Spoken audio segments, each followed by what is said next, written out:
en la tarde de hoy, lunes 11 de mayo, terminamos, digamos, este primer momento de este espacio de la red de estudios sobre el marxismo y alternativas al capitalismo, ¿no? El tema que nos convoca hoy es la relación política e intelectual que Marx tuvo con Irlanda. Esto en el marco de los estudios que estamos haciendo sobre Marx y el colonialismo. Hoy damos por terminada este primer momento y luego lo que miraremos en la red es cómo le damos continuidad según los elementos que han venido surgiendo. Desafortunadamente, el compañero que estuvo a cargo de la relatoría de la sesión pasada, se le presentó una emergencia de salud de un familiar y se excusa. Lo que sugiere es que en una próxima sesión se puedan leer las dos relatorías, la de la anterior y o sea, la de la India y la de Irlanda. Bueno, entonces, para esta sesión, como ustedes saben, está a cargo de nuestros compañeros de la red, Rigoberto Rueda, historiador, y Alejandro Mantilla, es el actual director de la Oficina de Relaciones Interinstitucionales de la Universidad Pedagógica y profesor de, si no estoy mal, Alejandro, de Ciencia Política en la Universidad Nacional. Entonces, la dinámica, ustedes van a tener pues su tiempo para la lectura del texto que elaboraron, los textos que tienen, y luego procedemos, igual que en otras oportunidades, a las preguntas, discusiones. Entenderé que inicia Rigoberto la presentación, ¿cierto? Listo. Yo aquí me silencio, me quedo pendiente del acceso de las demás personas que van llegando. Buenas tardes, gracias, Frank. No sé si se está compartiendo la pantalla bien. Sí, de pronto puede ampliarla un poquitico más. Eso, ahí. Bueno, un saludo a los compañeros asistentes. Para la primera nota aclaratoria, con Alejandro nos reunimos pensando un texto común, unificado, con dos partes complementarias. Les quedamos debiendo el ensamble de esas dos partes, entonces todavía van a aparecer como dos textos distintos, pero con el compromiso de hacer algo que pueda volverse un documento único. Efectivamente, sobre la sesión se tituló Desde el principio de la programación Imperio y Colonia, escritos sobre Irlanda. Dos actividades organizan el pensamiento de Marx y Engels sobre Irlanda a lo largo de los 30 años en los que se concentra su principal trabajo, en los que se concentra principalmente pues las publicaciones que hicieron, sobre todo periodísticas y de correspondencia entre los dos personajes. Estos temas son, por un lado, la investigación histórica alrededor de Irlanda articulada a su labor periodística e intelectual, y en un segundo término, la lucha política y los debates dentro de la Internacional fundada en 1864. La primera de esas líneas, alrededor de la investigación, el trabajo periodístico, desemboca en buena medida en la sección dedicada a Irlanda, que conocemos en el primer tomo del Capital, en el capítulo 23, en el que se presentan los resultados del dominio, en el que Marx presenta los resultados, a su juicio, de la dominación inglesa en Irlanda. Y la segunda etapa, la de la lucha política y los debates dentro de la Internacional, que va más o menos entre el 69 y 70, cuando las perspectivas de Marx, en primer lugar, y de Engels sobre Irlanda ya tienen un viraje decisivo en la concepción de la revolución y en los principios teóricos generales sobre la lucha por la libertad en Irlanda y sobre el movimiento obrero en Gran Bretaña.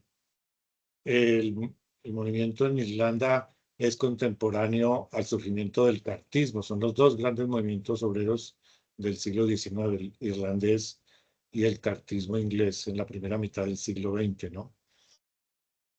Luego de este periodo, hasta los años 70, los sucesos de la guerra franco-prusiana, luego la Comuna de París, van a alejar a Marx y a Engels de la preocupación por Irlanda, van a ocuparlos de otros temas, y por otra parte, sobre todo por los sucesos de la Comuna de París, pues el Consejo General de la Internacional eh, repliega, vienen una serie de divisiones posteriores que minaron la influencia de la Internacional sobre el movimiento obrero británico. De hecho, el último congreso de la Asociación Internacional de Trabajadores fue en 1876. Para trabajar la primera de esos ejes propuestos, nos planteamos cómo llega Irlanda a el capital.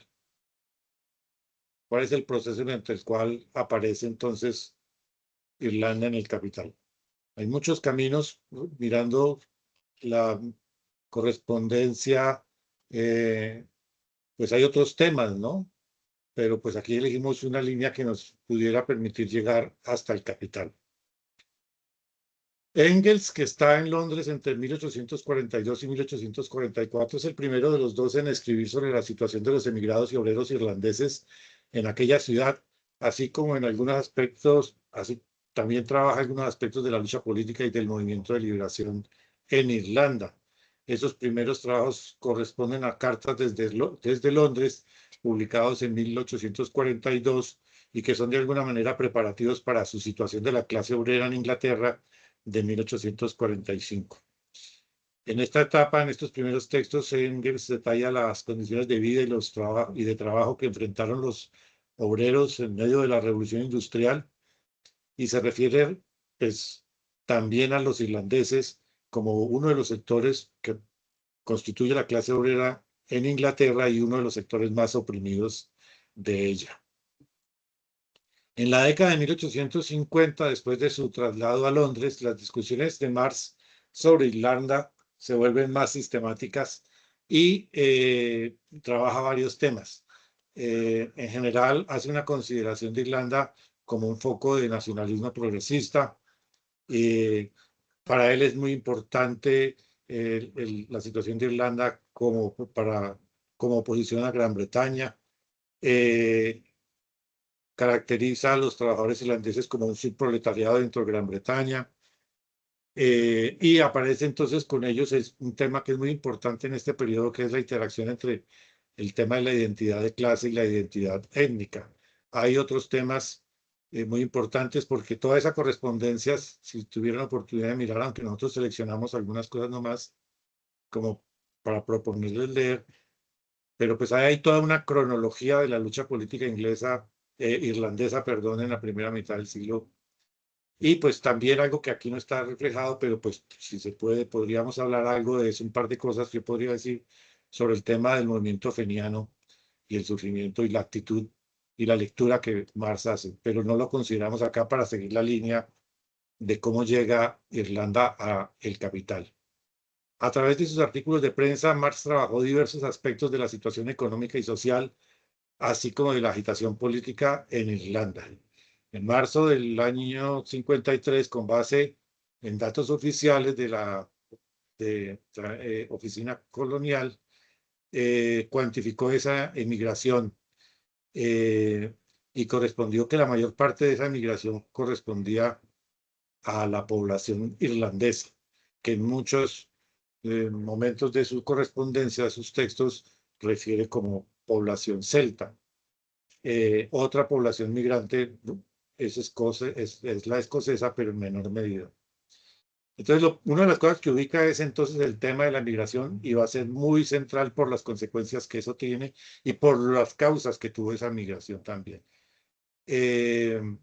Pero aquí destaco es en particular la situación que le permite la crítica a los supuestos de la economía política, para cuyos teóricos lo importante era considerar las utilidades del capital sin importar cuántos hombres se empleaban. Y hace la ironiza, comiencen por pauperizar a los habitantes de un país y cuando no haya más provecho que sacar de ellos, cuando se hayan convertido en una carga para las entradas, échenlos y sumen sus entradas netas. Ahí está siempre la referencia a la fecha y la carta que se menciona. Un punto de inflexión en el conjunto del análisis lo marca lo que se llamó la plaga de la papa o de la patata que azota Irlanda en 1845 y que trae un periodo de varios años de hambruna, durante el cual los terratenientes en Irlanda continuaron exportando grandes cantidades de alimentos mientras los campesinos morían de hambre, y que una crisis, la de la hambruna, que resulta en la muerte de 1,5 millones de personas, y otro millón de personas en condición de emigrados, que eran cifras muy altas sobre una población, porque la población sobre la que se estiman estos 2,5 millones es sobre una población total de 8 millones de personas en Irlanda para ese momento. La papa constituía la alimentación exclusiva de Irlanda, y de un sector importante de la clase obrera inglesa, de manera que la hambruna subsiguiente sume a Irlanda en un periodo de pobreza muy alto. La población irlandesa disminuyó en 2 millones, dice Marx en una correspondencia del 61, de los cuales una parte murió de inanición y el resto emigró al otro lado del Atlántico. Al mismo tiempo, esta terrible desgracia ayudó a triunfar al Partido Inglés del Libre Cambio. La aristocracia británica terrateniente se vio obligada a sacrificar uno de sus monopolios más lucrativos, y la abolición de las leyes del cereal aseguró una base mayor y más sana para la producción y el mantenimiento de millones de trabajadores. En marzo del 55, Marx se tomó el tema de los cambios sociales y económicos desde la Gran Hambruna, ese periodo del 46 al 48, y definió con ironía lo que él llamó la venganza de Irlanda ante la situación colonial, y que esa venganza revestiría al principio de dos formas, una social y una política. Una social, por cuanto la emigración pues pobló las ciudades inglesas, y en todas las ciudades inglesas había un barrio irlandés. Y en el aspecto político, pues porque permitió la conformación de un bloque político dentro del Parlamento británico conocido como la Brigada Irlandesa, que fue pues el sector político en donde se agrupan los irlandeses en la representación política ante el Parlamento. Desde 1801 el Parlamento irlandés se había disuelto con la unión forzada de Irlanda a la Comunidad Británica, y suspendido pues ese Parlamento, pues los delegados irlandeses asistían al Parlamento británico. Los dirigentes irlandeses se mantuvieron como un instrumento de los liberales, manteniendo con ellos una alianza minoritaria. Eso es un aspecto muy importante en lo político. La representación irlandesa tuvo algunos momentos en que reflejó el nacionalismo irlandés, pero en lo fundamental esa representación terminó siendo, pues, yendo a la saga del sector liberal del Parlamento. De acuerdo con Anderson, ahora les hago la referencia a los textos que trabajé, que en este artículo Marx destaca dos elementos que dan cuenta de la transformación de Irlanda, en este mismo que se llama, o que se titula, La venganza irlandesa. Pero desde el punto de vista de este autor hay dos aspectos a destacar. El primero es la creciente conciencia social del pueblo irlandés, que ahora exigía que quienes se presentaban al Parlamento hagan lo que O'Connell siempre había evitado y se había negado a hacer, es decir, explorar las verdaderas causas del mal irlandés y hacer de las relaciones de la tierra y la propiedad y su reforma el lema electoral. No obstante, Marx también reconoce que una vez elegidos en la Cámara de los Comunes, los nuevos políticos rápidamente se olvidaban de los derechos de los inquilinos. Una de las peleas ahí importante va a ser justamente la de la ley de inquilinos la ley de los inquilinos agrarios. Un segundo elemento era económico, de acuerdo con el cual Marx sugiere que la base social para una revolución nacional podía estar debilitándose. Comillas, el sistema agrícola irlandés está siendo reemplazado por el sistema inglés, el sistema de pequeñas tenencias por grandes tenencias, y el capitalista moderno está tomando el lugar del antiguo terrateniente.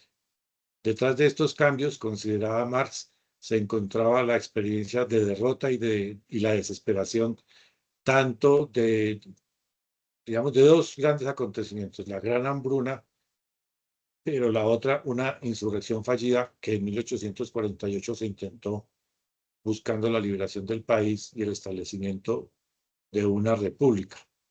Lo que dice es que esas dos grandes, el fracaso de la insurrección del 48 y las consecuencias que deja la Gran Hambruna, destruyeron la fe de Irlanda en sí misma, o de los irlandeses en sí mismos.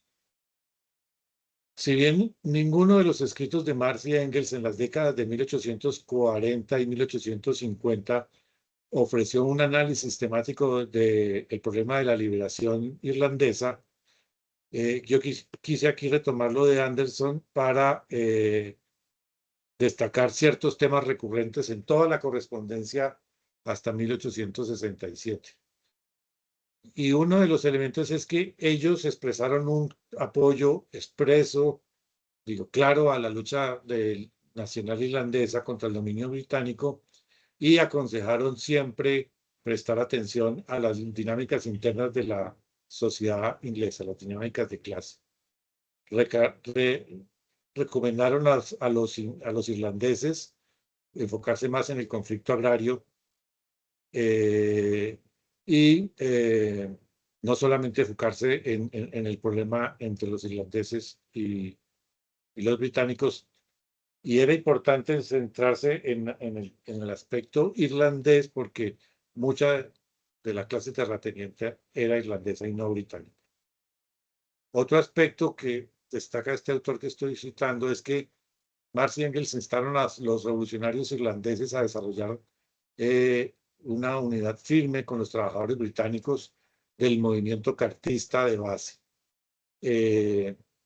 Los cartistas, cuando sobre todo tuvieron mucha influencia entre sus dirigentes, de algunos de origen irlandés, pues apoyaron la derogación de la unión entre Irlanda e Inglaterra, que, como les comentaba, data de 1801. Un tercer aspecto que toda esta correspondencia hasta el 67 tiene es que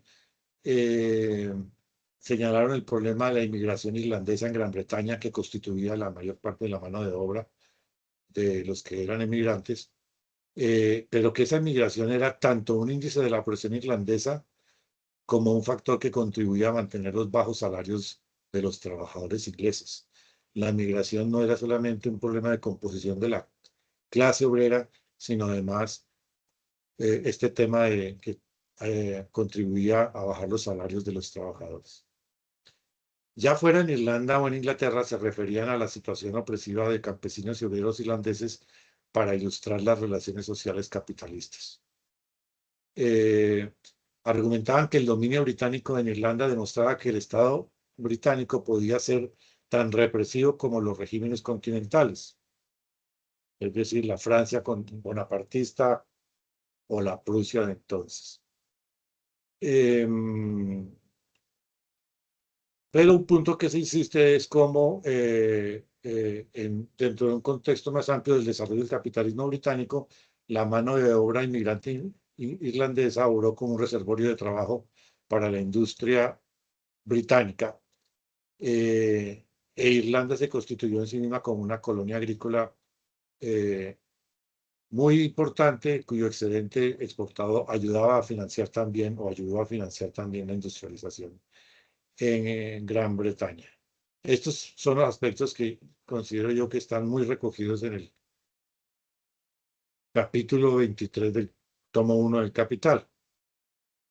Retomando muchos de los temas tratados en sus artículos periodísticos, Marx abordó con detalle el tema de las condiciones de acumulación de capital en este capítulo, en el que examina el lugar de la fuerza de trabajo en la acumulación capitalista. Se presentan los resultados del dominio inglés en Irlanda y se contraponen a los resultados del desarrollo capitalista en Inglaterra. A propósito de la exposición de Marx en este capítulo, Lebrero, que es el autor italiano que está en el documento, en la compilación de correspondencia que publicó Pasado y Presente en el año 1979, Lebrero, en un artículo. Entonces, en la primera parte de esa edición, ellos transcribieron un artículo de este autor de 1972. En ese artículo, el autor destaca que el estudio de la cuestión irlandesa no fue marginal, sino al contrario, un factor esencial en el análisis de Marx del proceso de acumulación capitalista. El presupuesto general del capítulo es que la acumulación de capital implica el aumento del proletariado. O sea, que el proceso de acumulación, al crecer el capital, aumenta la masa de asalariados. Pero a su vez, a medida que se acumula el capital, empeora la situación del obrero, sea cual sea su remuneración. Independientemente de su remuneración, esta acumulación de capital tiene la tendencia a empeorar la situación de los trabajadores. Lo que la ley general de la acumulación capitalista viene a señalar, que es el tema de este capítulo, es que la acumulación de miseria es producida en proporción a la acumulación de capital. Y dice Marx, la acumulación de riqueza en un polo es al mismo tiempo acumulación de miseria, tormentos de trabajo, esclavitud, ignorancia, embrutecimiento y degradación moral en el polo opuesto. Esto es donde se halla la clase que produce su propio producto como capital. Y esa es la esencia, digamos, de este capítulo 23, mostrar este proceso de degradación, de miseria de los trabajadores en la misma medida en que aumenta la acumulación de capital. Y Irlanda en este capítulo es un caso, aparece como un caso para ilustrar lo que se llama en el capítulo la Ley General de la Acumulación Capitalista, o esta particularmente. El caso de Irlanda aparece al lado del de Inglaterra para ilustrar, como les digo, la Ley General de la Acumulación. O sea, el caso de Irlanda contrasta, permite más bien mostrar el carácter antagónico de la producción y de la acumulación capitalistas. Inglaterra es la que brinda, dice Marx al comienzo de su capítulo, Inglaterra es la que brinda el ejemplo clásico, no solo por ocupar el ejemplo clásico de acumulación capitalista, no solo por ocupar el primer puesto en el mercado mundial, sino porque allí se ha desarrollado de manera plena el modo capitalista de producción. En el periodo que va de 1846, que es muy importante, es una fecha que algunos autores retoman, 1846, que es cuando se introduce el libre cambio, hasta 1966, dice Marx, es el periodo más propicio para el estudio de la acumulación capitalista.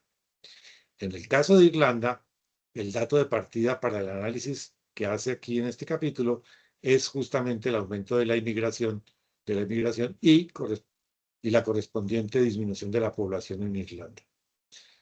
Dice entonces Marx que entre 1961 y 1965 se ha dado un proceso de inmigración muy importante. La disminución de habitantes se acompañó de la reducción de la cantidad también de la producción. La despoblación había convertido muchas tierras en baldías, había reducido considerablemente el producto agrícola y pese a la expansión del área dedicada a la ganadería, algunos de sus ramos estaban disminuyendo, mientras que otros progresaban lentamente. En el caso de la ganadería aumentaba el ganado vacuno y otros ganados como el ovino y el porcino disminuían. apoya obviamente todo esto con información empírica. Irlanda en este momento, dice Marx, no era más que un distrito agrícola de Inglaterra, de la cual apenas la separaba un ancho foso. Y el papel de esta Irlanda era suministrar granos, lana, ganado y, muy importante, reclutas industriales y militares. Sin embargo, la hambruna de 1846, a pesar de sus desastrosas consecuencias para la población, encuentra más que no infringe un daño muy importante a la riqueza del país en términos, por ejemplo, de que no diezma sus medios de producción. Lo que dice Marx es que la migración proyecta, saca al pueblo irlandés muy lejos, a miles de millas de distancia, de manera que la emigración no le cuesta nada a Irlanda y por el contrario constituyó uno de sus negocios de exportación más productivos. La pregunta que entonces a partir de este hecho se hace Marx es el de cuáles son las consecuencias para los obreros irlandeses que se quedaron. Y lo primero que nos dice es que la superpoblación relativa al momento en el que escribe 1866 es la misma de 1846, que el salario se mantiene en el mismo nivel, pues por lo bajo, y que el trabajo es más extenuante que antes y que la miseria en el campo empuja hacia nuevas crisis. Lo interesante es, en el caso del irlandés, es las causas de esta situación. Entonces, él dice que esta situación, estas consecuencias que advierte desde la inmigración, se dan, bueno, por un elemento que es importante en el argumento del capítulo y en general de su visión sobre el problema agrario y de la estructura de clases en Irlanda, y es la transformación de las tierras agrícolas en pastos, ¿no? Porque esa transformación fue paralela a la inmigración. Y esa transformación fue más rápida en en Irlanda que en Inglaterra.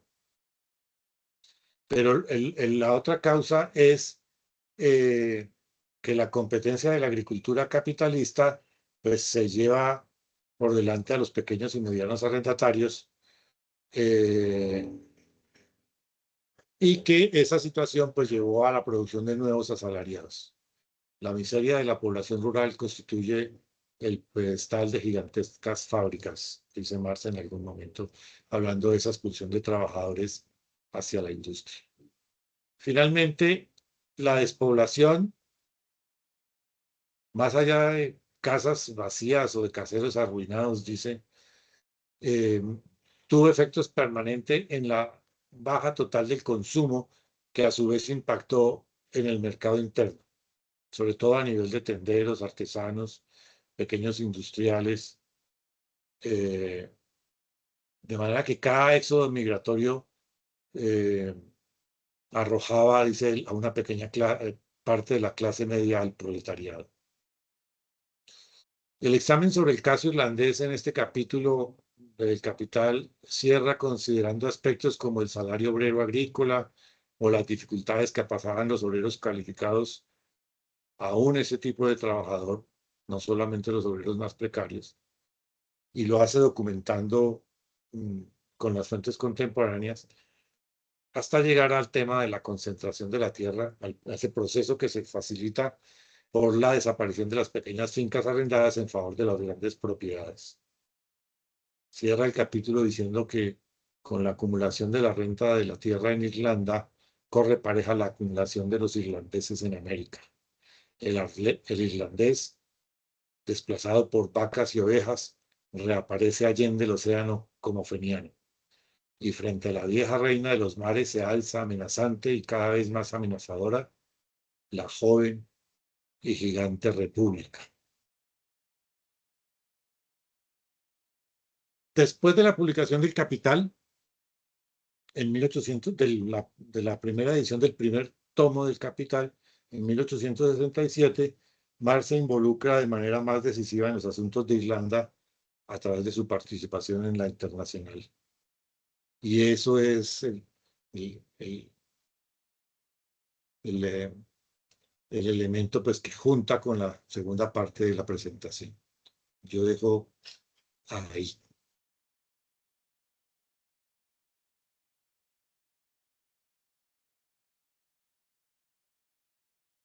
Listo, entonces continúa nuestro colega Alejandro Mantilla. Hola, voy a intentar compartir pantalla.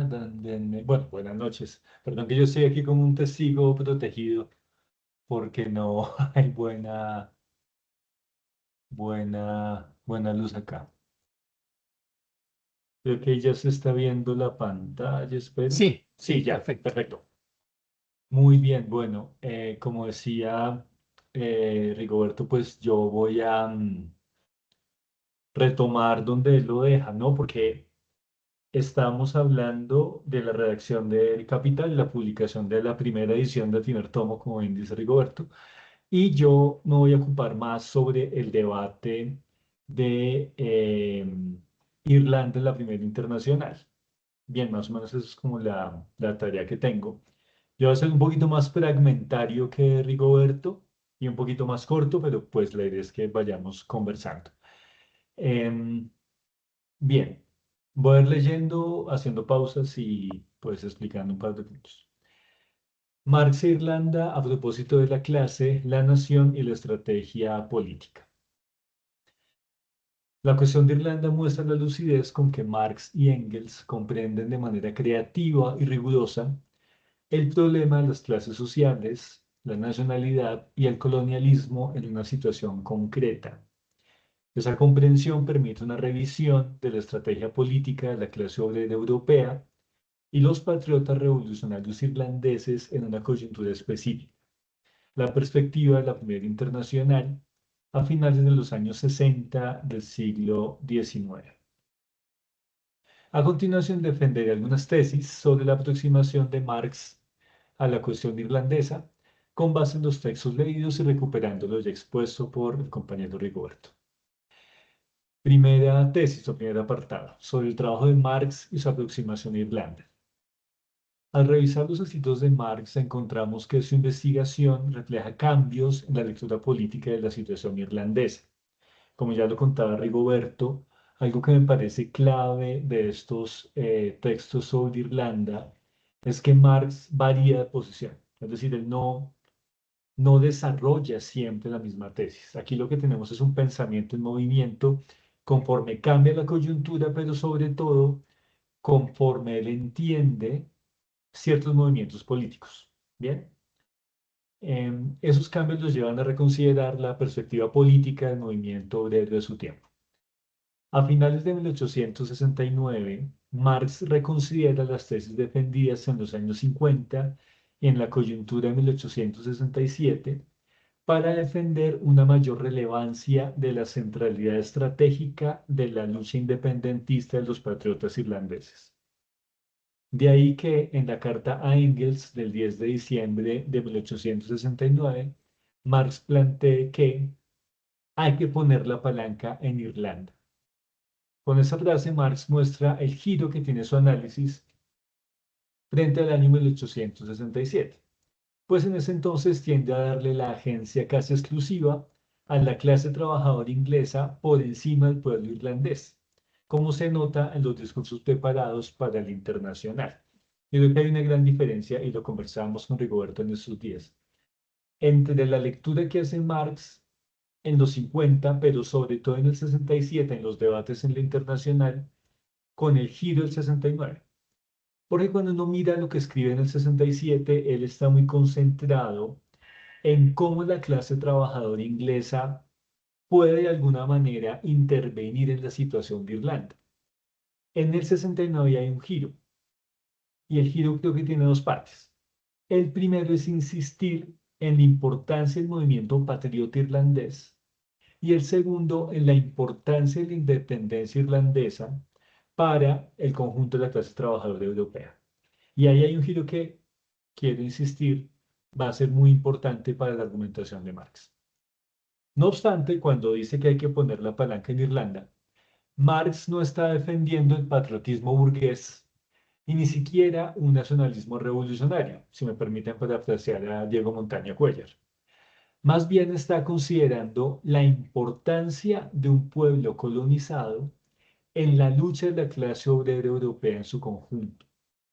Las consideraciones de Marx para darle especial importancia a la lucha independentista irlandesa no se separan de una consideración del modo de producción capitalista en relación con la forja de la colonización inglesa sobre Irlanda.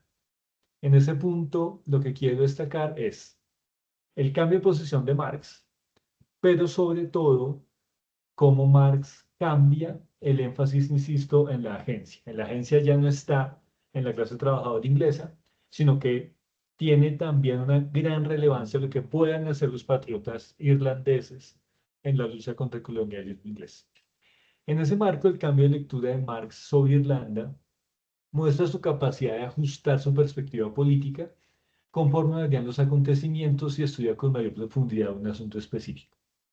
En lugar de encontrar esquemas preconcebidos sobre la potencia de la clase obrera en los países industrializados, o de defender el avance inexorable de las relaciones de producción capitalistas, como la clave de la evolución de las sociedades, Marx reconsidera sus posiciones, prestando atención al nexo entre la agencia de los movimientos políticos reales con la configuración del modo de producción en una situación colonial determinada.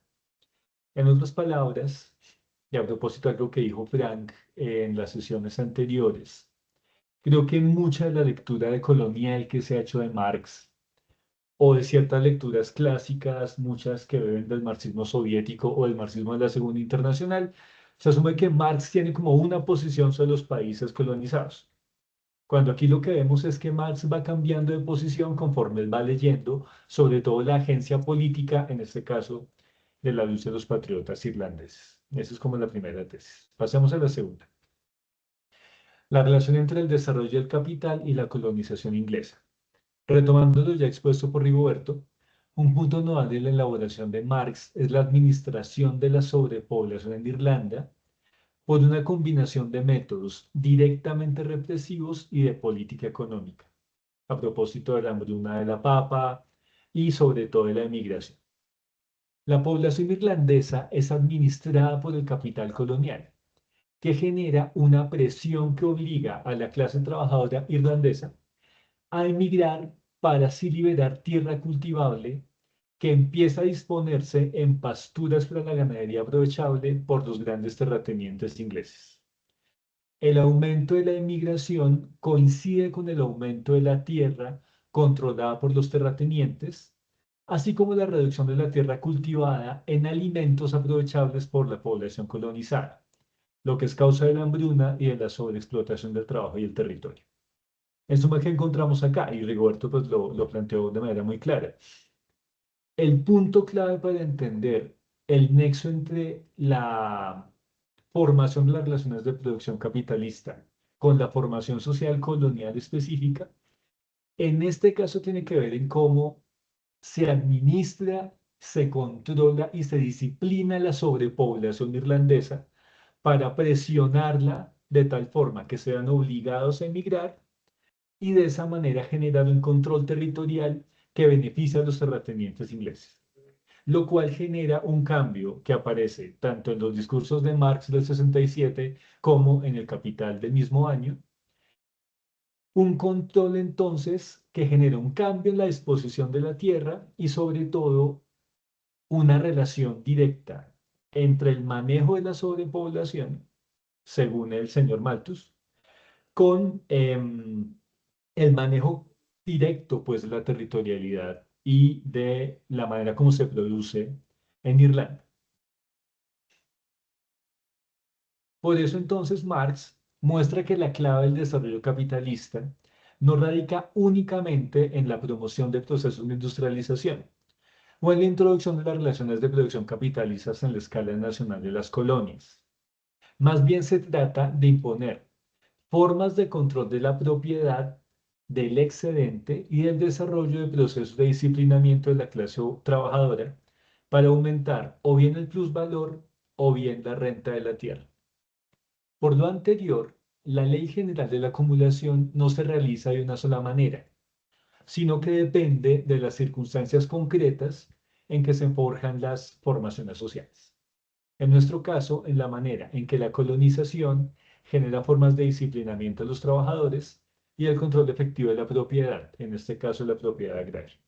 En otras palabras, creo que no hay que leer la idea de la Ley General de la Acumulación como un mecanismo invariable, sino que más bien se va adaptando a las circunstancias concretas, en este caso a circunstancias nacionales que tiene la mediación colonial. Por eso hay muchas maneras como se puede realizar la Ley General de la Acumulación y eso creo que es el punto de Marx y ya lo expresaba pues Rigoberto. En tercer lugar, sobre las clases sociales y la nación como categorías. Con base en el punto anterior, las clases sociales, al igual que las realidades nacionales, deben comprenderse como categorías situadas en una relación compleja entre las relaciones de producción globales que se ponen en juego en la historia específica de las formaciones sociales. Es decir, creo que el punto clave aquí de Marx es cómo las relaciones globales de producción, que son tendenciales, se ponen en juego en formaciones sociales específicas de distintas formas. ¿Bien? Y eso tiene consecuencias para tratar tanto las clases sociales como la nación. El giro de Marx en 1869 lo lleva a defender que la hostilidad de la clase trabajadora inglesa con sus pares irlandeses favorece de hecho a los intereses de los terratenientes ingleses que conservan su control sobre Irlanda, así como beneficia a la burguesía inglesa que controla la clase trabajadora a la que somete.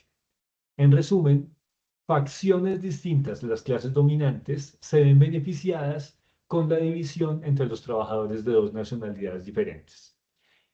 En el 69 Marx empieza a hacer mucho énfasis en cómo la clase trabajadora inglesa tiende a despreciar a la clase trabajadora irlandesa, con un dejo de racismo bastante marcado.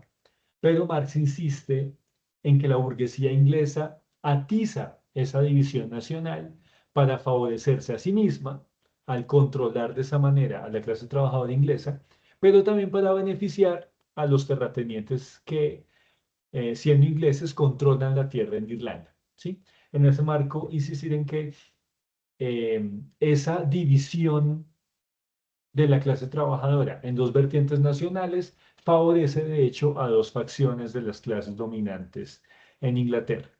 Por esa razón, en el debate de finales del 69, en la Primera Internacional, ocurre algo crucial. Marx plantea en el debate con Bakunin en la Internacional que la primera tarea es acelerar la revolución social en Inglaterra y que para hacerlo es crucial dar el golpe decisivo en Irlanda. A diferencia, perdón, acá. A diferencia de la tesis habitual de los revolucionarios del siglo XX, Marx no va a considerar que solo hay vías nacionales para la revolución. Más bien plantea que en esta circunstancia específica, una victoria del colonizado sería fundamental para la emancipación de la clase obrera del país colonizador. Esta operación de Marx me parece clave, porque el punto no es simplemente la independencia irlandesa. Y el punto tampoco es simplemente la revolución impulsada por la clase trabajadora inglesa. El punto clave de Marx es cómo las dos cosas se pueden conjugar. Y cómo hay que poner la palanca en Irlanda. La victoria del colonizado, la lucha por la independencia irlandesa, es clave para la emancipación de la clase trabajadora inglesa. Y cómo esos dos asuntos no se pueden separar. Y eso es clave porque en términos tanto de formación social como de estrategia política, no se puede separar en este caso el origen nacional irlandés y la lucha independentista con la lucha de la clase trabajadora inglesa. En ese orden, la clase obrera no puede estar de espaldas a las realidades coloniales, porque ellas configuran, de hecho, tanto la forja de las relaciones de producción como las circunstancias específicas de la dominación política de las clases sociales. Pasemos al cuarto punto, que es muy Es fragmentario, pero me parece claro. El problema del ambiente, el territorio y la dominación colonial. Un aspecto desafortunadamente fragmentario en las elaboraciones de Marx sobre Irlanda, en concreto en el discurso no pronunciado sobre el problema irlandés de noviembre de 1867, es el nexo entre la expulsión progresiva de la población nativa con el agotamiento progresivo de la fuente primordial de riqueza de la nación, esto es, del suelo. Es decir, Marx de manera muy puntual dice, la expulsión de población favorece a los terratenientes y favorece también a quienes sobreexplotan el suelo y eso impacta en el territorio. ¿Sí? Aquí encontramos un atisbo de ecología política en Marx, dado que la administración de la sobrepoblación en Irlanda es inseparable de una gestión intensiva del suelo que beneficia al capital inglés, pero que afecta necesariamente a los habitantes del territorio explotado. Hay que recordar que este es un tema que Marx también va a tratar en el tercer tomo del Capital. Quinto, el problema del Estado, a propósito de temas que ya hemos tratado. Quiero retomar un asunto discutido en las sesiones anteriores de nuestro seminario, la cuestión del Estado y la administración colonial. A mi juicio, un punto clave de estos fragmentos es la no exterioridad entre el ejercicio del poder estatal, en este caso colonial, y la constitución de las relaciones de producción. Por lo anterior, el poder estatal tiene una dimensión instrumental al ser un recurso de la lucha de clases. Por supuesto, la lucha que desarrollan las clases dominantes y en relación con la colonización. Pero no es un mero instrumento, ya que el Estado inglés establece formas estables de explotación, desposesión y control de la población mediante al menos tres operaciones.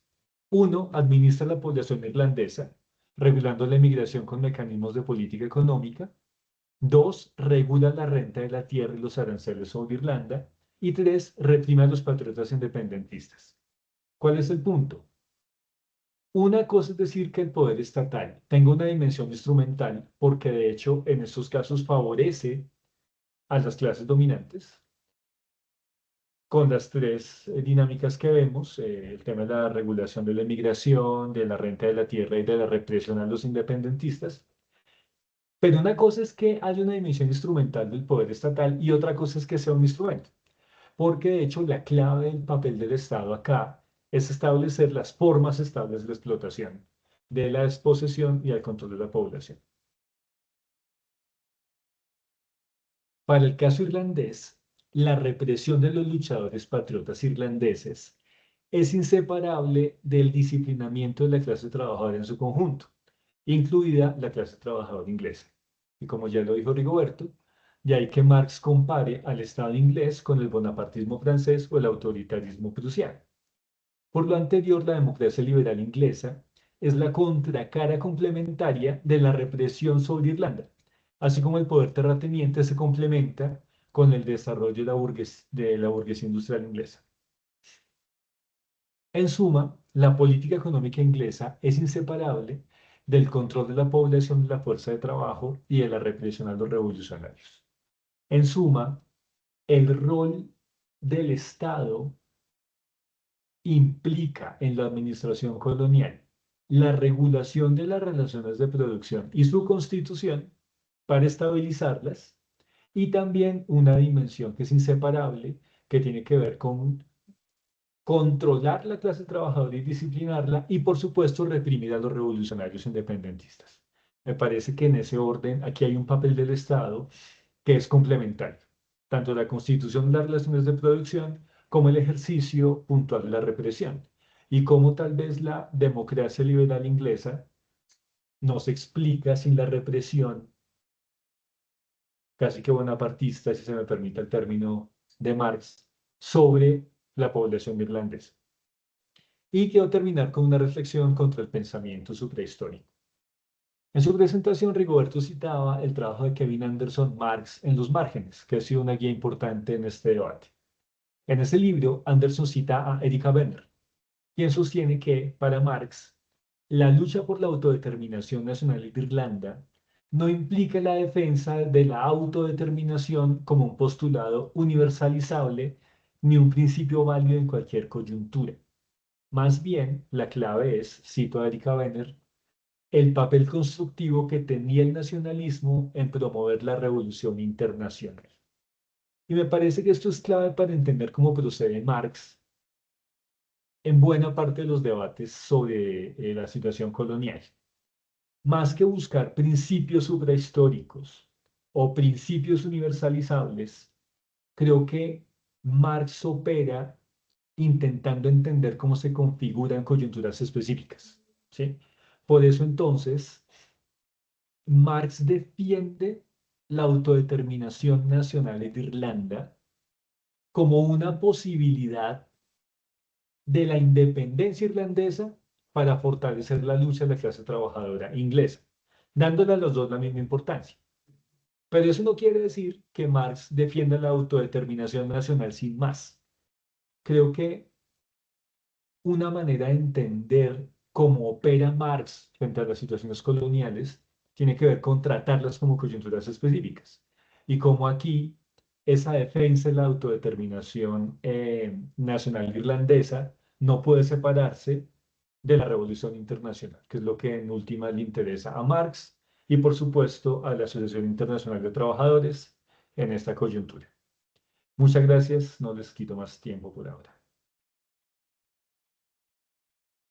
Listo. Bueno, muchísimas gracias a Rigoberto y Alejandro por la presentación de esta noche. Digamos que lo que vamos a aprovechar ahorita es comentar, discutir y, claro, y conectar esta exposición con las tres anteriores.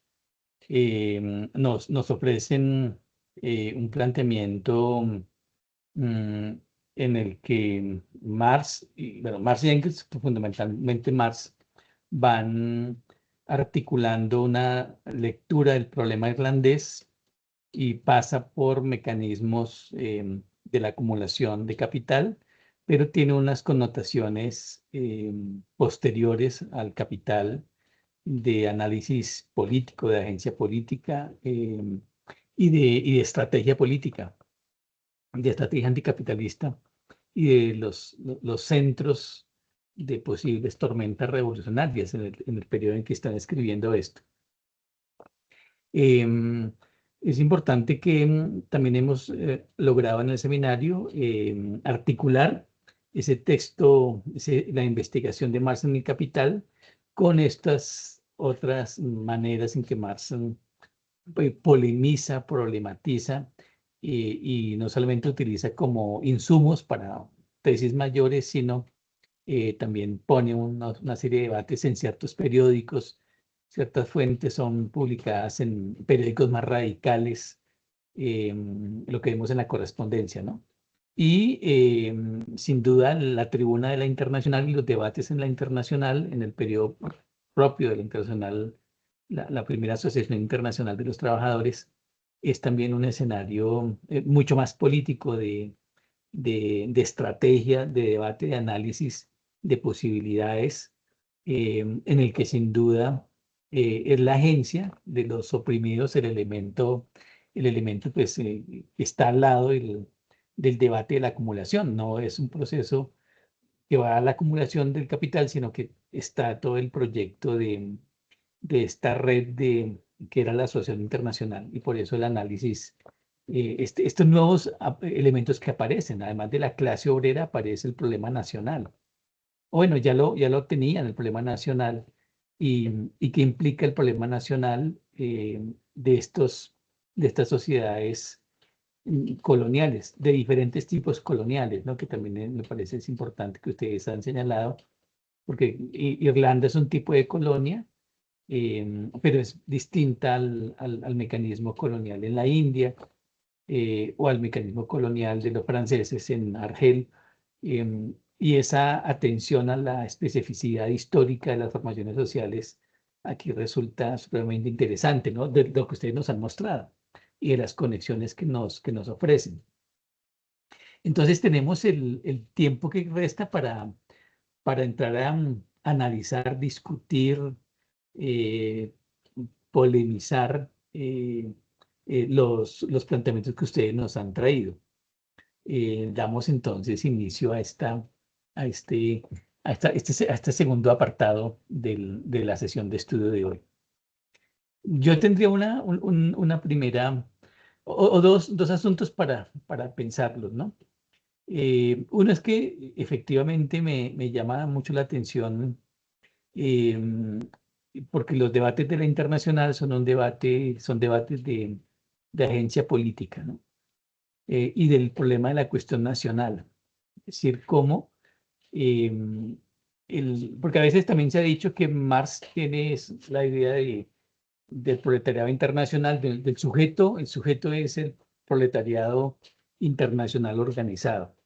Pero aquí nos vemos en el problema irlandés, eh, el problema nacional, y un problema nacional muy interesante como lo plantea Marx, y ustedes lo muestran, ¿cierto? Porque desde los 50 Marx viene criticando el papel que cumplen los terratenientes irlandeses que están representados en el Parlamento, y si bien está puesta la mirada ahí en el Parlamento, lo limitado más bien se convierten en agentes de dominio inglés, lo que llamaba Rigoberto, que está en la correspondencia, esta sección irlandesa en el Parlamento.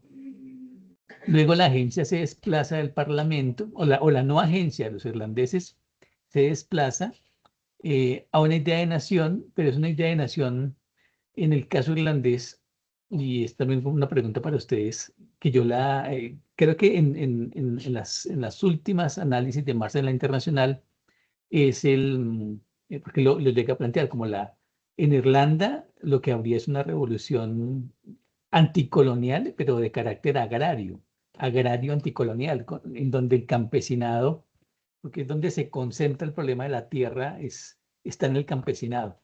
No está en los lores, no está en la aristocracia irlandesa, sino está en el campesinado, que se queda y que está sometido a problemas de exacerbación de arrendamientos, porque además Irlanda está ocupada por el ejército inglés y por el ejército de irlandeses al servicio de los ingleses, ¿no?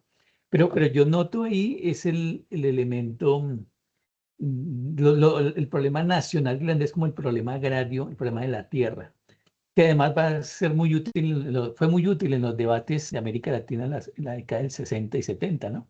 El carácter de la revolución. Aquí Marx está diciendo que no es una revolución proletaria, sino es una revolución agraria, que contribuye a la revolución proletaria en Inglaterra. Y me parece que, pues, un poco que comentáramos este primer elemento, ¿no?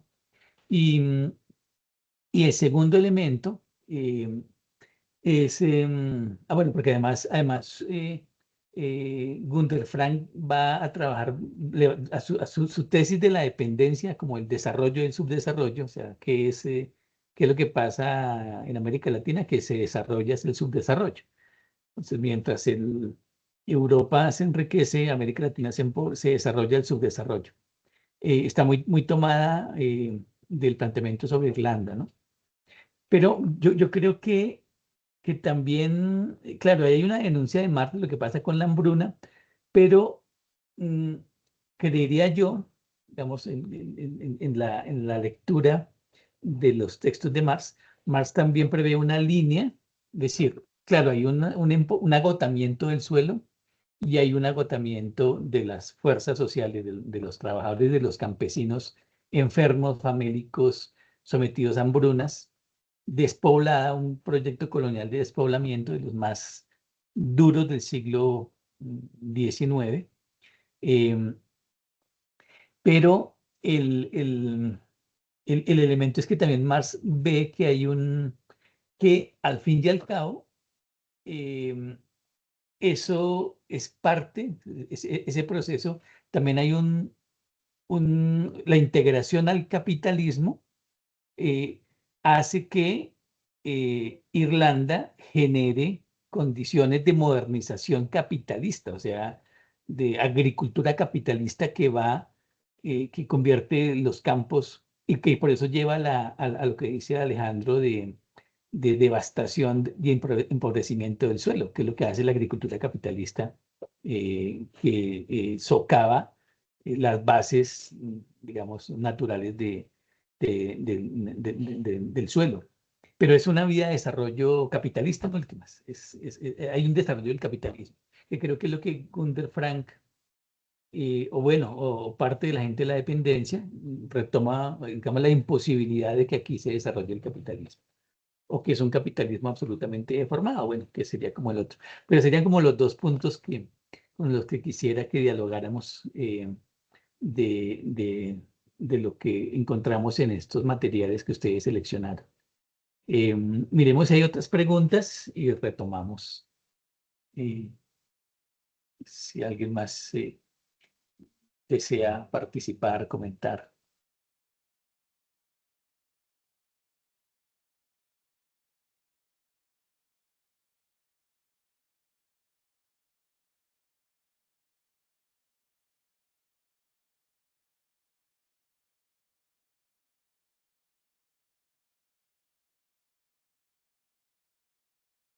Mientras tanto, quería aprovechar para un comercial. Ahí en el chat eh, dejé la bibliografía que se utilizó, porque no sé si todo el mundo tiene acceso después al texto que vaya a quedar, y yo creo que es de interés. Ahí está, como destacó Alejandro, la referencia al libro de Kevin Anderson y los otros textos que se utilizaron. Sí, listo, ahí queda la bibliografía, y en la relatoría, que hagamos de esta sesión lo incluiremos. Bueno, hasta el momento no ha habido más intervenciones. Miremos si van surgiendo, em, eh, para que ustedes vayan elaborando sus...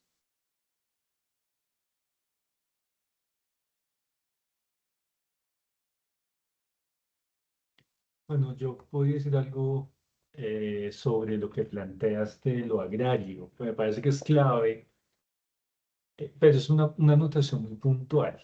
Em, y es, y lo dice a propósito, querido Rigoberto, lo dice Kevin Anderson también en el texto que está citando.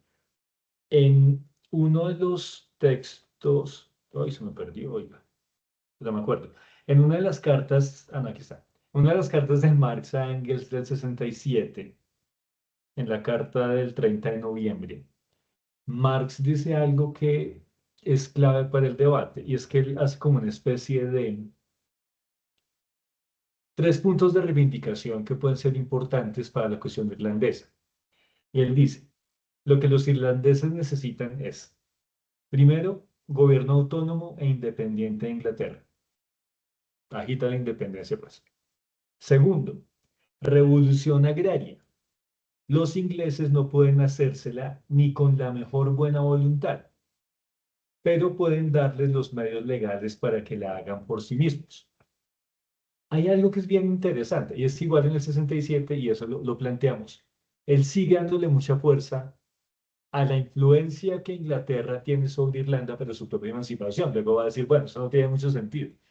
Pero lo que yo quiero resaltar acá es cómo, y tú lo decías, Frank, la independencia de Irlanda frente a Inglaterra es inseparable del problema agrario. ¿Sí? Porque, y eso lo dice muy bien Rigoberto, y pues está muy claro en el capítulo 23. Aquí el debate es cómo se configura el uso de la tierra y el control de la tierra ligado con cómo se gestiona la población. Entonces, independencia de Inglaterra frente a Inglaterra es inseparable del problema de la tierra. Y lo tercero, aranceles proteccionistas frente a Inglaterra. A propósito de lo que dices de Frank, no tú, sino de Gunther Frank. Porque claro, el punto es, Marx lo dice varias veces, Inglaterra expolia a Irlanda y además le pone aranceles. Entonces, en una perspectiva emancipadora, mandemos tres consignas. Primero, la independencia. Segundo, la redistribución de la tierra de manera autónoma. Y tercero, un mecanismo que reaccione contra la dependencia, que es como invertir lo que ha hecho Inglaterra sobre Irlanda, y es el tema de los aranceles. Me parece entonces que ahí, por eso yo insistía tanto en lo suprahistórico y tú lo decías sobre las colonias. O sea, como que cada caso colonial es muy distinto, ¿sí? Ahora, yo tengo ahí algo un poquito que me inquietó mucho leyendo esta vaina. Y es hasta qué punto Marx tiene una lectura distinta de Irlanda, porque igual son europeos. O sea, son un pueblo colonizado que él respalda, pero es un pueblo colonizado europeo. Y hay que preguntarse hasta qué punto ese tratamiento diferencial tiene que ver con esa situación al interior de Europa, ¿no? Alguien podría decir, no, es que lo está pensando estratégicamente, que es lo que él intenta defender, o no, tal vez está el tema de que son frontera y pues son la colonia más vieja, puede ser, pero es algo que no podemos obviar, ¿sí? Porque sin duda la situación y lo que ustedes trabajan sobre la India tiene un matiz muy distinto frente a lo que se plantea sobre Irlanda, ¿no? Entonces, básicamente son esos puntos como para arrancar ahí la conversa, Rick.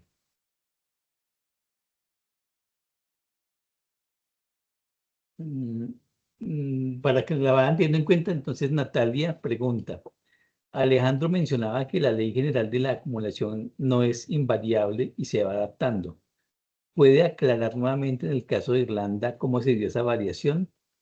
Y un ejemplo de cómo se adapta en el caso de algún otro pueblo colonizado. Dos preguntas ahí que, digamos, podríamos intervenir ahí. Pero Pero si bueno, quieres, Rick, van. tú antes, ¿no?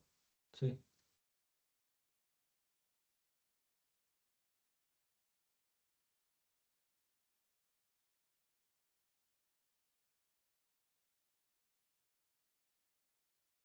Porque yo lo que diría ahí básicamente es que la ley general de la acumulación está enteramente ligada al control de la población, ¿no? Y ese es un tema que a veces se olvida, pero en que Marx es muy claro. O sea, los problemas de composición del valor, composición técnica, composición orgánica, tienen que ver con cómo el capital logra gestionar la fuente de valor. Y la fuente de valor es el trabajo humano. Entonces, lo que yo leo, aunque pues eso lo expuso de manera muy clara Rigoberto y puede dar más luces ahí, es que ese manejo de la sobrepoblación no es un manejo natural como pretendía Malthus, sino que la lógica del capital lleva a que el Estado y el capital administran a la población de muchas maneras, ¿no? Entonces, ¿qué pasa? Que en el marco de la ley general, ese control de la sobrepoblación no se refleja de forma natural, se refleja en muchas maneras dependiendo de la circunstancia concreta, ¿sí? Y por eso los ejemplos que va a poner Marx en el capítulo 23 van por esa línea, cómo de maneras distintas el capital gestiona la sobrepoblación. Pero no la gestiona naturalmente, la gestiona para generar o bien mayor plusvalor que construya la ganancia, o bien, en este caso, el control de la renta de la tierra, ¿no? Entonces, para mí ese es el punto clave. En este momento no se me ocurre otro ejemplo, Natalia querida, pero sí me parece que una manera de entender este asunto es como las leyes que plantea Marx en el Capital siempre están constreñidas por la realidad de la formación social completa. Y en este caso, pues la realidad de la colonialidad permite que se despliegue esa ley de la acumulación. Yo lo dejaría ahí nomás por ahora.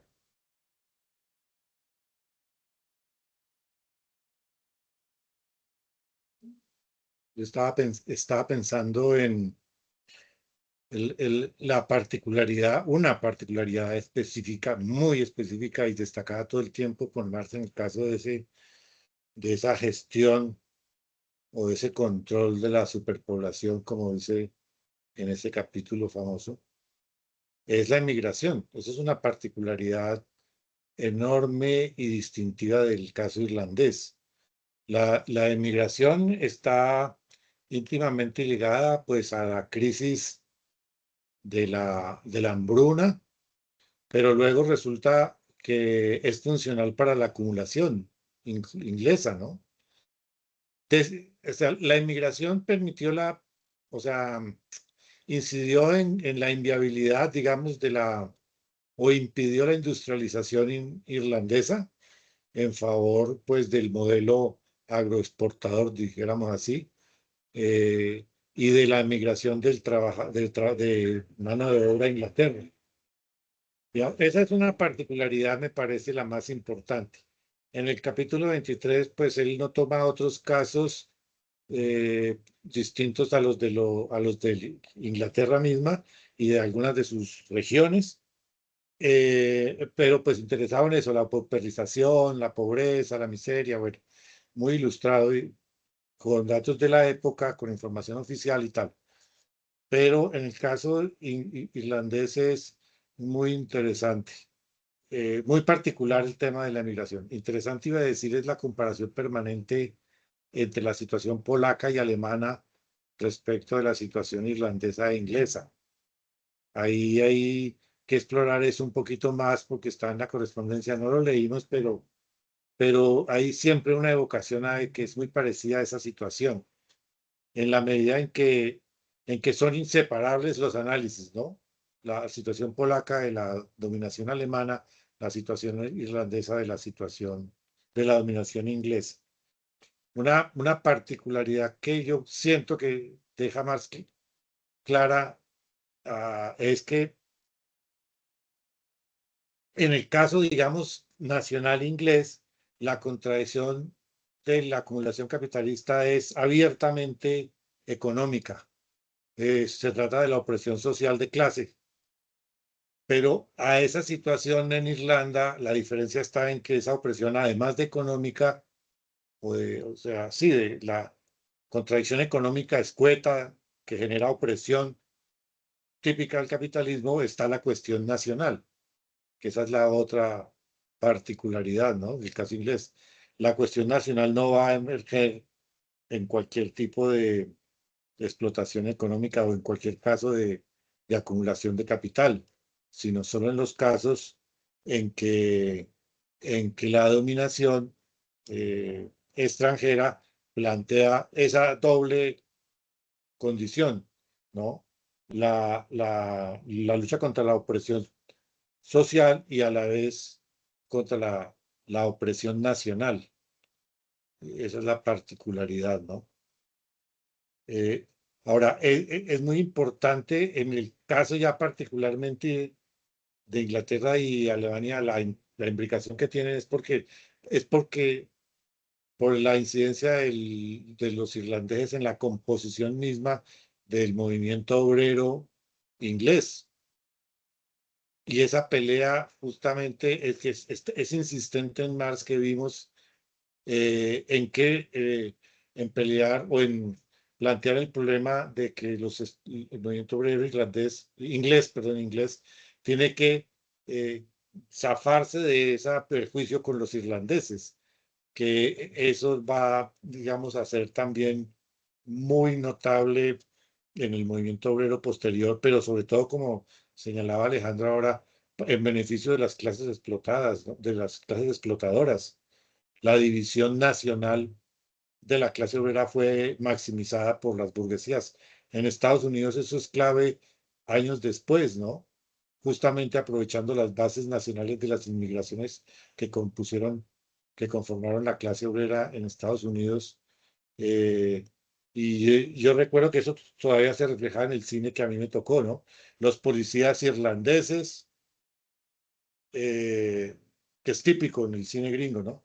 Los policías irlandeses que son católicos reprimiendo obreros alemanes que son protestantes. Entonces, esa condición nacional sí que fue aprovechada y que, digamos, inmensamente para desbaratar cualquier posibilidad de identidad de clase. Y justamente en el caso inglés, pues, para el movimiento revolucionario era muy importante. Ya yo lo que siento es que Marx valoró el movimiento nacional, el movimiento nacionalista, pero en el caso, por ejemplo, de los fenianos, él dice, no es un movimiento nacional cualquiera, es un movimiento también de contenido socialista.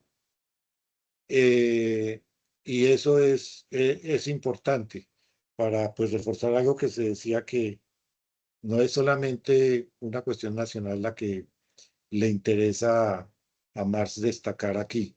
Él reconoce el potencial revolucionario que tiene el movimiento nacionalista en Irlanda, pero sí, algo destaca de los fenianos es el contenido socialista de la propuesta.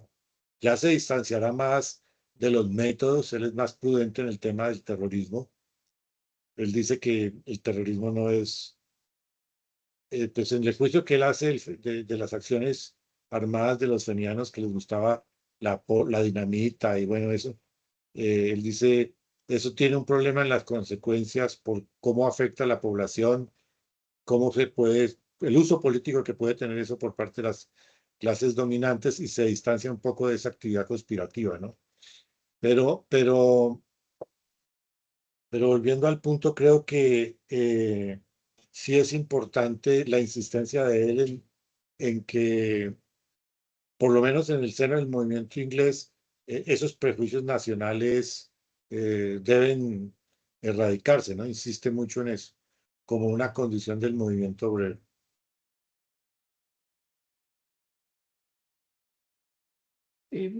Otro asunto que leyendo quisiera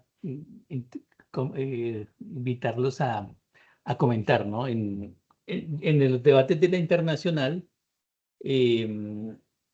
para Marx, claro, una gran parte de los migrantes irlandeses van a Estados Unidos. Y Marx tiene una visión ahí, no sé si es interpretación mía, pero es una visión de que la lucha de,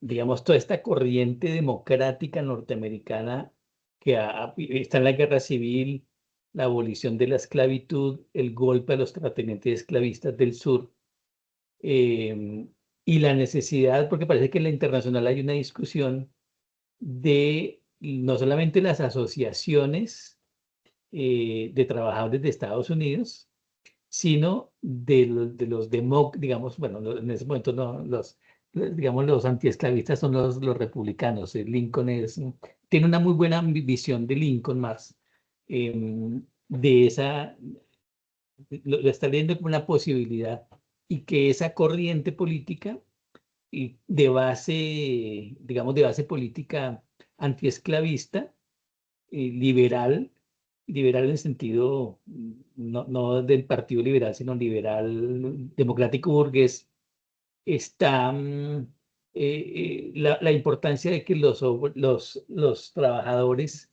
y los migrantes que llegan a Estados Unidos se sumen al torrente de la lucha contra, digamos, en esa alianza que llama Inglaterra, la dificultad que hay para que la internacional cuaje, porque mete un asunto o descubre más un asunto que yo no lo veo tan claro previamente, y es el problema de la xenofobia, que en el caso inglés con los irlandeses hay un asunto de profunda xenofobia que no contribuye a la unidad de la clase obrera, ¿no? Pero eso mismo lo ve o cuando él menciona en el escrito, los escritos del 60, la importancia de que la población en Irlanda y que Estados Unidos logre alianzas en la lucha democrática.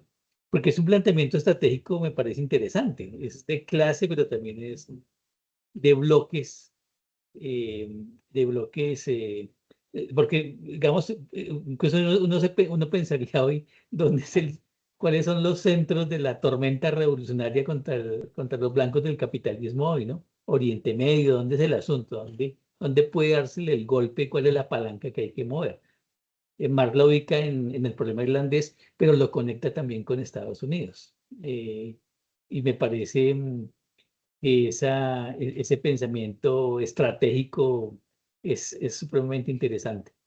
Habría que volverlo a leer, pero les pregunto a ustedes cómo, cómo vieron esa, porque no solamente es un asunto poblacional, los migrantes de Estados Unidos, los irlandeses, sino tiene una consecuencia política, la posibilidad de una alianza contra el enemigo principal que vendría a ser Inglaterra y el capitalismo inglés.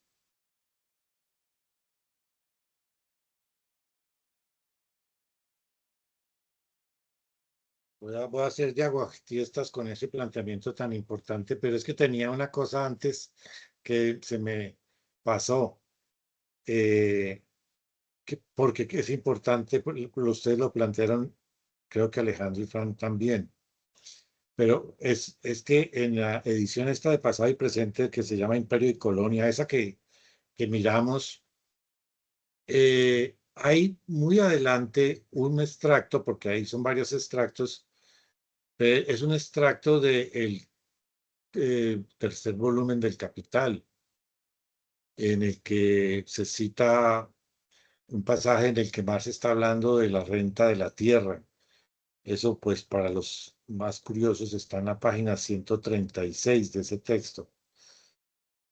Porque, pues, yo quisiera no cerrar el tema, sino más bien abrirlo porque puede ser que tenga una incorrecta lectura yo, pero cuando él habla sobre la renta de la tierra, en ese pedacito del volumen 3 que se transcribe, lo que yo entendí que más precisa es que en el caso de Irlanda, la existencia formal de la renta de la tierra no implica la existencia del modo capitalista de producción. El Marx dice que no, porque el arrendatario irlandés no es un capitalista industrial, eh, o que su modo de producción, de cultivo sea capitalista. Lo que dice en ese pasaje Marx es entonces que en Irlanda el arrendatario es, en término medio, un pequeño campesino. Eh, Bajo el concepto de arrendamiento, ese campesino no genera una relación típicamente capitalista porque el terrateniente absorbe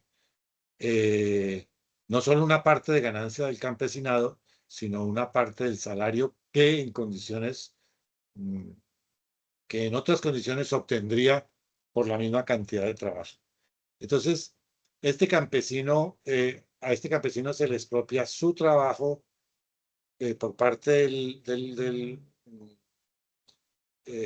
terrateniente, pero eso no genera, dice él, una relación eh, eh, capitalista, aunque formalmente exista la figura de la renta de la tierra. Y esto es por una cosa que se señaló al principio, que era lo de el problema, la centralidad del problema de la tierra, y que en el periodo contemporáneo de Marx, ese tema de la ley agraria fue un debate permanente, ¿no? Que ellos acompañaron también. Y una de las reivindicaciones de ese momento era justamente una legislación rural para Irlanda en la que al menos se protegiera el campesinado eh, del despojo constante en favor del terrateniente, y que entonces se proponía era que cuando hubiera una ley, que cuando se acabara un contrato, el terrateniente tuviera al menos la obligación de indemnizar al arrendatario, al campesinado, pagándole las mejoras, ya fuera porque hizo mejoras en el suelo o por el capital que incorporó a la tierra, por ejemplo, no sé, árboles, cultivos, etcétera. Es muy interesante porque es, por ejemplo, como se caracterizan buena parte de las relaciones de arrendamiento en Colombia en el campo todavía, ¿no? Existe esta figura de reconocer las mejoras, si se traduciría en colombiano este aspecto. Pero yo lo que entendí de ahí es eso, que aunque exista formalmente la figura de renta de la tierra, no implica en el caso de Irlanda la existencia de un modo capitalista de producción. Perdona ahí el, el bache tan horrible con el último tema que proponía Frank. Ese punto es súper importante y yo creo que No voy a hacer el viejo truco de hay que ver el fragmento en todo el contexto. Eso no, porque eso es como hacer trampa. Pero yo creo que parte del tema en el libro tercero va por ahí, o sea, cómo esas situaciones de renta de la tierra por sí solas, pues claramente no generan valorización porque no hay plusvalor. Hay plus trabajo o hay plus producto, pero no plus valor. Y creo que ahí lo que tú señalas, Rigo, es claro. O sea, el arrendatario puede tener una relación no capitalista con el arrendador, porque no hay valorización, no hay plusvalor, hay plus trabajo y plus producto. Pero cuando esa renta sí se articula con las dinámicas globales de la reproducción ampliada, ahí sí el asunto cambia, ¿sí? Entonces yo creo que parte del asunto tiene que ver con eso, cómo se articulan las formas de la renta con dinámicas más ampliadas. Pero tienes toda la razón y Marx lo hizo muy claro, en que por sí sola, pues no genera una relación social capitalista, sino otro tipo de situaciones. Y yo creo que ahí eso es bien importante, precisamente para pensar el rol de la colonización inmediata con la reproducción general del capital. En parte los problemas de Rosa Luxemburgo en la acumulación de capital es ese, ¿no? Cómo la llegada a zonas no capitalistas permite la reproducción del capital. Pero claro, el arrendamiento solo es plus trabajo, plus producto, pero ahí en sí mismo no hay valorización, salvo si se mete a una escala más grande. Pero sí es claro que el fragmento es muy, muy claro frente a lo que tú dices, ¿no? De acuerdo. Aquí llega un comentario de Andrés Felipe González que dice, el caso Irlanda pone en evidencia los patrones del capitalismo realmente existente, los mecanismos de explotación y apropiación del plusvalor y las tierras que siguen ocurriendo en la contemporaneidad. En Irlanda los mataban de hambre y en Colombia el desplazamiento es forzado. La división de la clase obrera sigue presente, la estigmatización de los estudiantes vista hace poco y la polarización política perpetua la división de una burguesía que se beneficia. O el balance que Andrés hace de lo que ilustra el caso irlandés.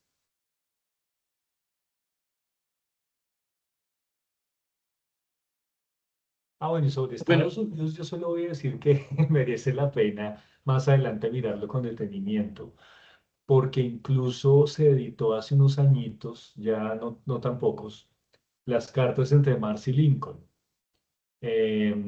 Las cartas que le mandó Marx a Lincoln y cómo en los últimos años hay tantos esfuerzos para relacionar republicanismo y marxismo.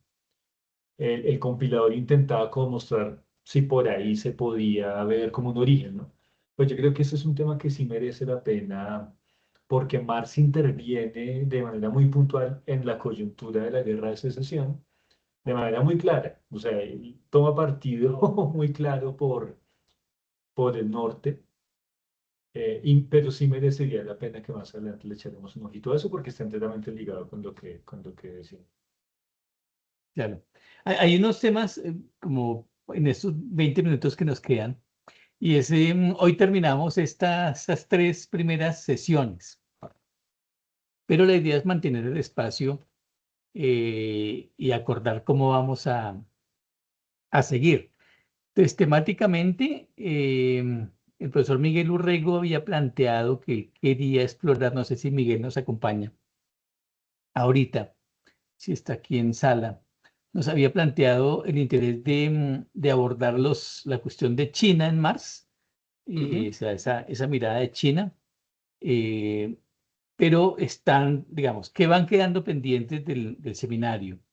Em, la necesidad digamos, que es como ampliar, vimos el caso, digamos, como en el Capital se aborda el asunto colonial, tanto primer tomo como en los otros tomos, Si es necesario como volver a darle otra mirada a esto. En una sesión está el caso propuesto por Miguel de China y están lecturas sobre el colonialismo de marxistas más allá de Marx, o sea, digamos la lectura de Lenin sobre el colonialismo, esto que tú mencionas, Alejandro, ahorita de la relación de los espacios no capitalistas en la mirada de Luxemburgo, y habían sugerido también los marxistas latinoamericanos y el colonialismo, como en América Latina en varios momentos, ¿no? Mariátegui, pero posteriormente en los 60s, ¿y qué ha pasado con eso?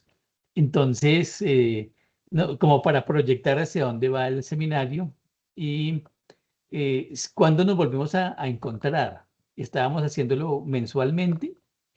Si volvemos a retomar una próxima sesión en junio, también los que estamos aquí, estamos mucho menos, pero pues nos comunicamos por el correo.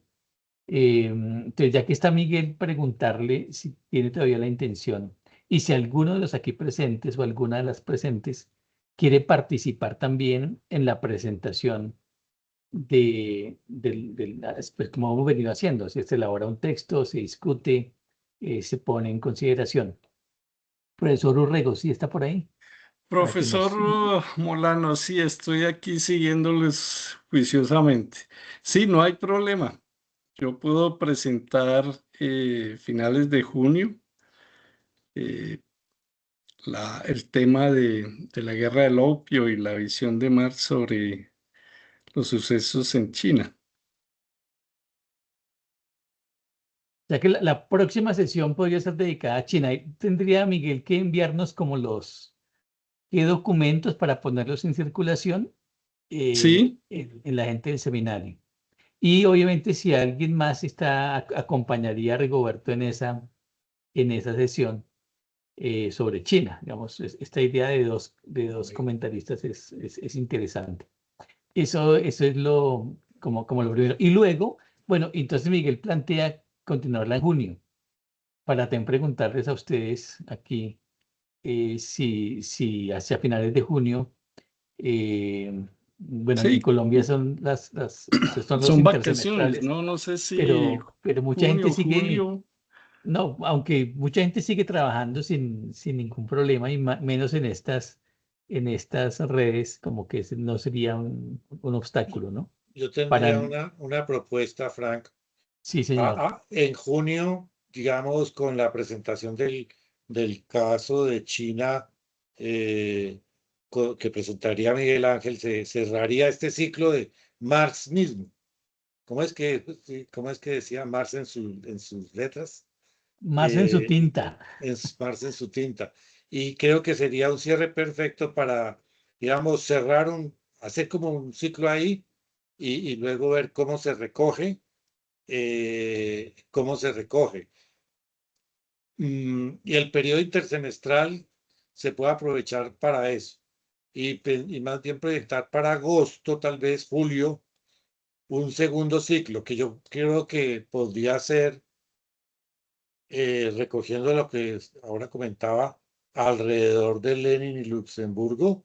Me parece que se podrían hacer unas lecturas del colonialismo. Pero eso sería un momento después. Yo creo que volver a algún ejercicio que en el periodo intersemestral recoja la discusión. Por ejemplo, una línea de discusión para recoger es la que usted acaba de proponer. ¿Cómo se aborda en el capital el problema colonial? Porque realmente una cosa es cuando Marx en el capítulo 24 habla del siglo XVI, XVII, XVIII. Otro, el colonialismo con el que él discute, que es el del principio y mitad del siglo XIX. Bueno, en fin. Pero entonces hay ahí una cosa que es interesante de poder mirar y Marx en su tinta, dijéramos, en el problema del colonialismo. Pero es distinto al momento colonial que le toca a Lenin y Luxemburgo. Ellos son contemporáneos de otro momento a principios del siglo XIX ya desatado todo el imperialismo formalmente, ¿no? Entonces, creo que eso atendería incluso temática y temporalmente a otro momento.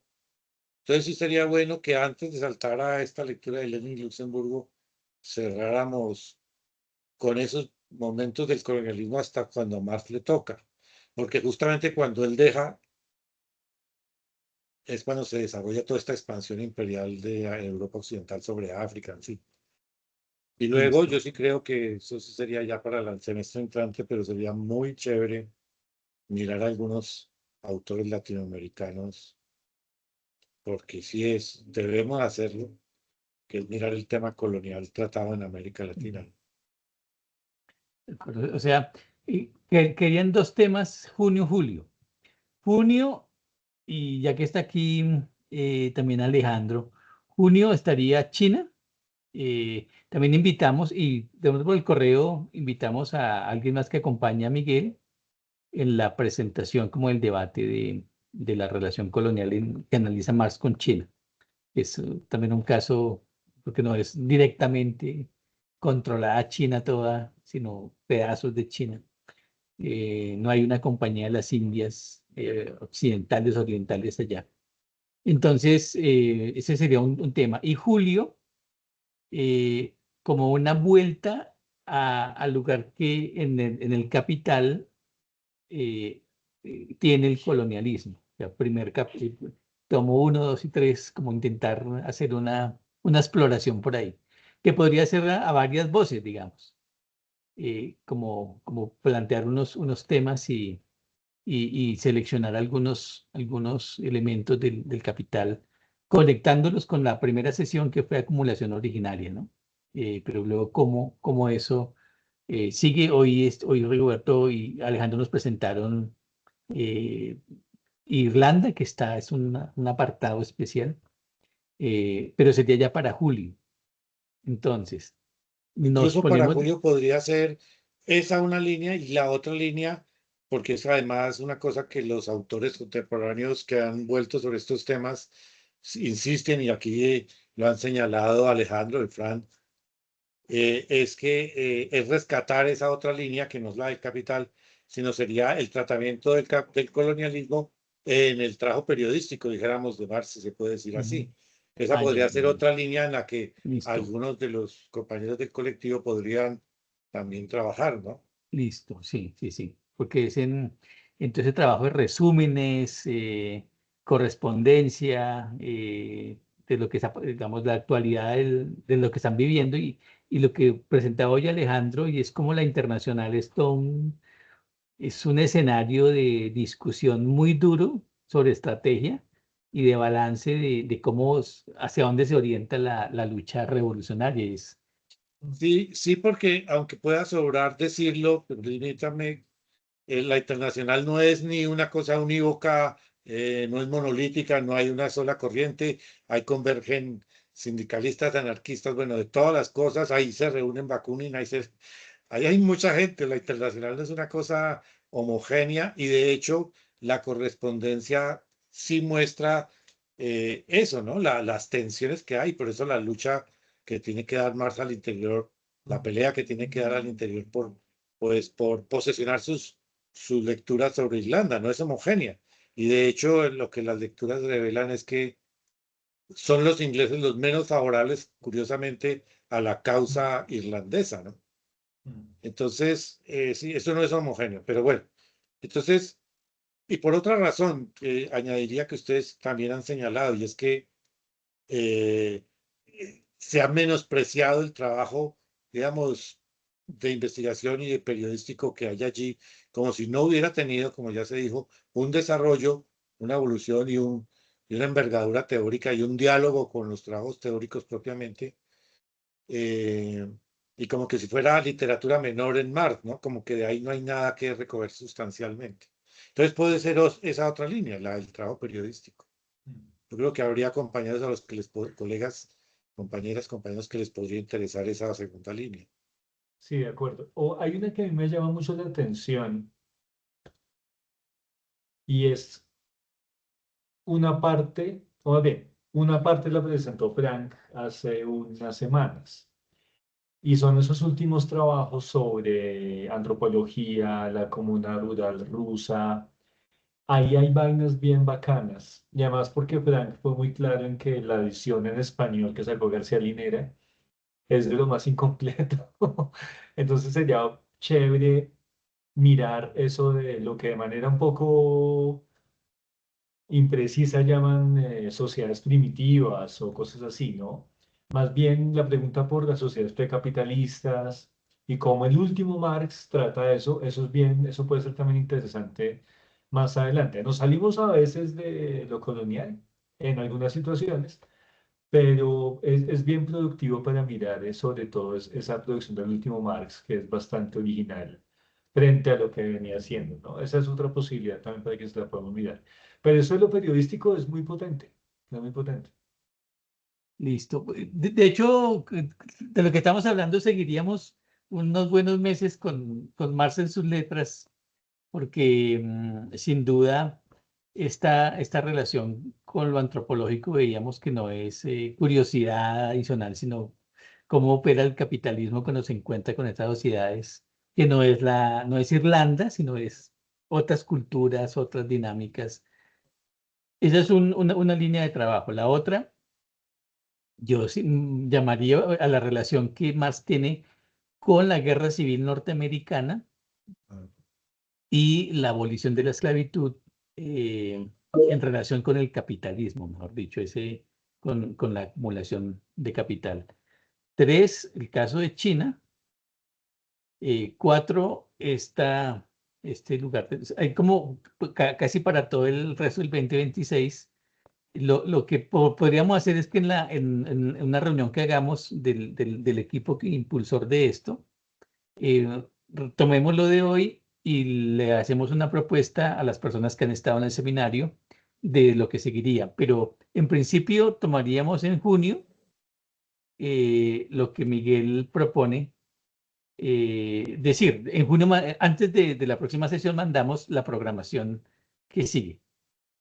Lo clave es que en junio estaría China. Entonces miramos quién acompaña a Miguel aquí. Yo le preguntaría, no sé si Miguel podríamos anotar como fecha, se han usado los lunes siempre y junio por el calendario colombiano, no sé allá, pero en el calendario colombiano prácticamente la única posibilidad en junio de reunirnos sería el 22, porque los otros son festivos. No sé si puede prever de una vez, Miguel Ángel. Perfecto, sí, no hay problema. El 22 estaría bien. Con eso ya tenemos una fecha Precisa. Sí, sí, precisa. Listo, sí, porque la otra estaremos en San Pedro de la sí. Esquina. Entonces, no, listo, 22 de junio enviaremos el correo a las personas que están aquí. Le preguntamos a Camila, a Sara, que se quedaron, a Andrés, Andrés Felipe González y Andrés Felipe Silva, si les interesaría participar en una de estas presentaciones. En sus tiempos, como lo ven, invitarlos. Hola, buenas noches. A mí Hola, sí me Camila. interesa, ¿cómo estás? A mí sí me interesaría mucho escucharles, pues he estado muy atenta a las exposiciones que se han desarrollado y los debates y me gusta mucho escucharles porque aprendo un montón. Entonces, muy dispuesta a seguir escuchando. Bueno, listo. Listo, vale, Camila, importantísimo la presencia. Enviaríamos un correo y quienes estén interesados en sumarse al momento de presentación, los incluimos. Entonces, 22 de junio la siguiente y antes de esa reunión enviamos la programación. Le pediríamos a Miguel que nos plantee como los textos base de la presentación.